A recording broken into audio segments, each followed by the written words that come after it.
Hello, everyone, and welcome.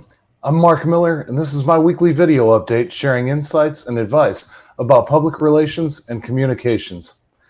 If you have any questions or you'd like to learn more about my services, you can reach me at markmillerpr.com. So for any of you who are watching just a few moments ago, lost power here in my area and got cut off. So if you were watching this video and then saw me fade to black there, I am back and apologize for that.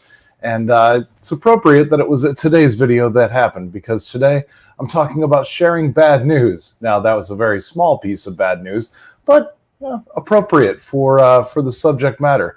So does your organization ever have some bad news to share? Perhaps you're required to if you're a government, nonprofit, or for-profit organization.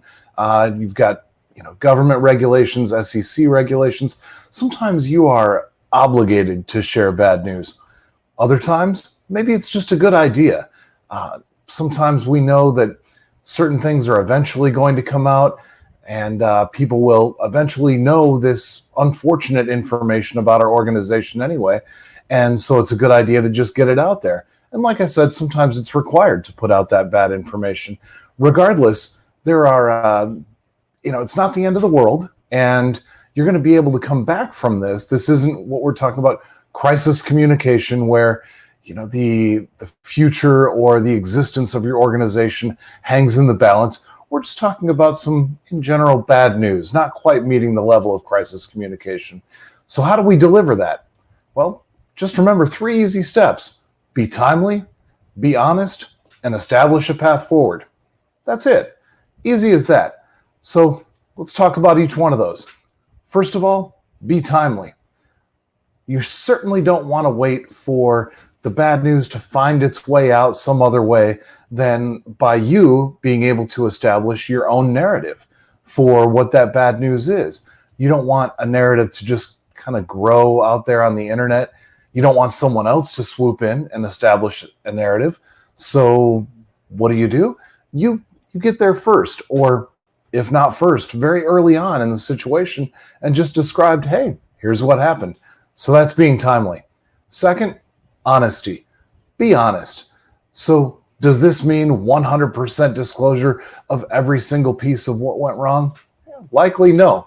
But being honest does mean give people, your audience in particular, and the general public, a general idea of what went wrong and kind of the main variables surrounding that. Give them an idea that they feel like, okay, I understand what happened here. And that really goes a long way, that honesty to saying, yeah, we're not a perfect organization. Everyone makes mistakes. Here's what we did wrong, and here's what we're going to do to fix it now. And that brings me to my third point, establishing a path forward. So this is where you have the opportunity to say, we'll make efforts to make sure this doesn't happen again by doing the following. We're going to investigate exactly how this happened. Maybe you don't know yet, so that we can prevent it happening in the future. However you want to couch that, but go straight from your honesty about the variables that added up to cause the situation, and then establish a path forward and talk about how you're going to bounce back, how you're going to avoid this happening again, or whatever it may be. That's essentially the triad there. One additional thing to remember is to be accessible. After you've gone through and you've been timely, you've been honest, you've established a path forward, that's likely all happened in a press release or some type of information that you've put out, maybe a short video. So the next step now is to be accessible. When you deliver bad news, unfortunately, that gets people's attention a little bit more than the good news does sometimes. So you'll have journalists or news media organizations calling you, asking you questions about your bad news.